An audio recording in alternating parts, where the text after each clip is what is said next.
Esmu Kristīne, strādāju Liepājas teātrī, dzīvoju Liepājā, esmu liepājniece. Dzīvoju starp jūru un ezeru, cenšos savu ikdienu sakārtot tā, lai būtu gan pie dabas, gan teātrī.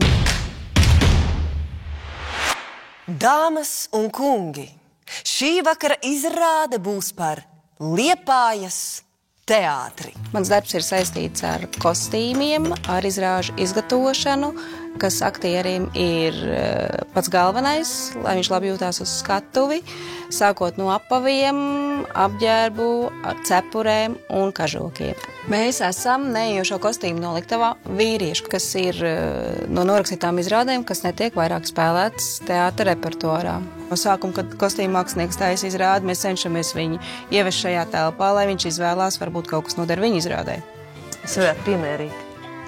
Cik bieži tiek pāršūts reāls apģērbs? Piemēram, šis mētelis, ir kostīmu mākslinieki, kur ienāk un pasaka, man vajag šo materiālu, mēs varam pāršūt.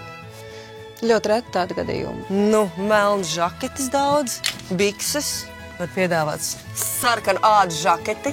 Man liekas, ka tā arī ir ļoti būtiska lieta, spēt saglabāt tos kostīmus. Starp citu, tad, kad es taisīju Puru Bridēju šajā pašā teātrī, man vajadzēja tiešām ļoti daudz vecas lietas, vecas žaketes, vecas bikses un tā tālāk. Un forši bija tas, ka ļoti lielu daļu es varēju izcelt šeit no noliktavas, man nebija jāšoj. Protams, liela daļa arī bija jāšoj, bet šeit ir ļoti laba vīriešu un arī sieviešu apģērbu noliktava.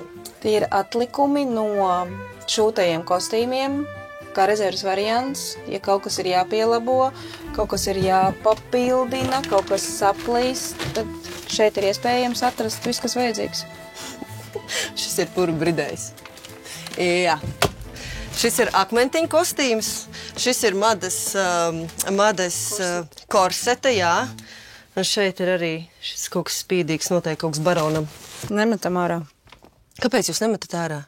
Bet varbūt noder. Vaļā? Šeit ir sievieši. Špiciņas un špiciņas. Te ir daudz labu materiālu vispārējums. Džins, vilna.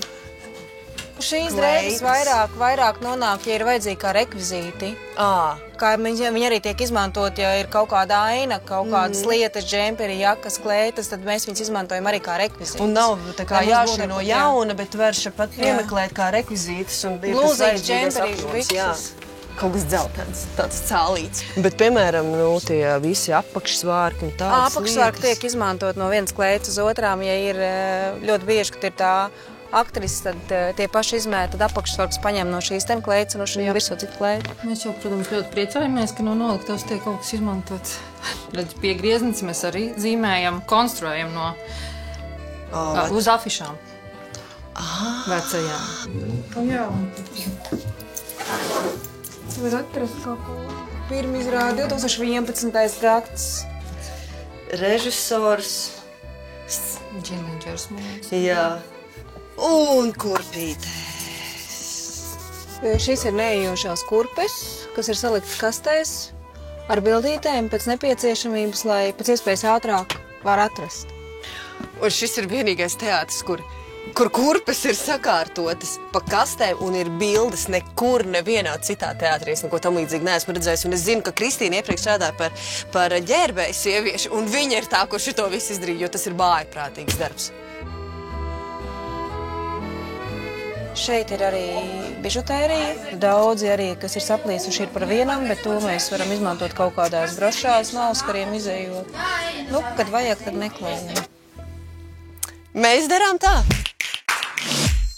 Es esmu Lācīs Čepainīts, un es esmu taisīts no lupatām, no atgriezumiem auduma. Tā.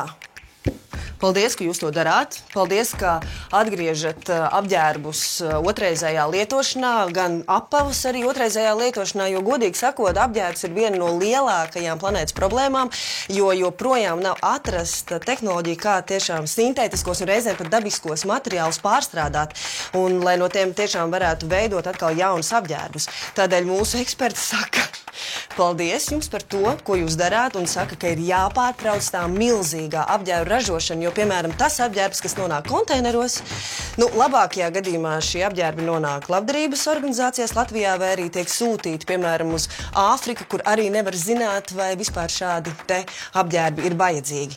Bet, saki, teātris nodarbojas arī ar apģērbu un kostīmu nomu, vai tā jums vēl ir tāda nākotnes vīzija?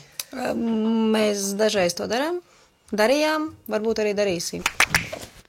Mēs darām tā.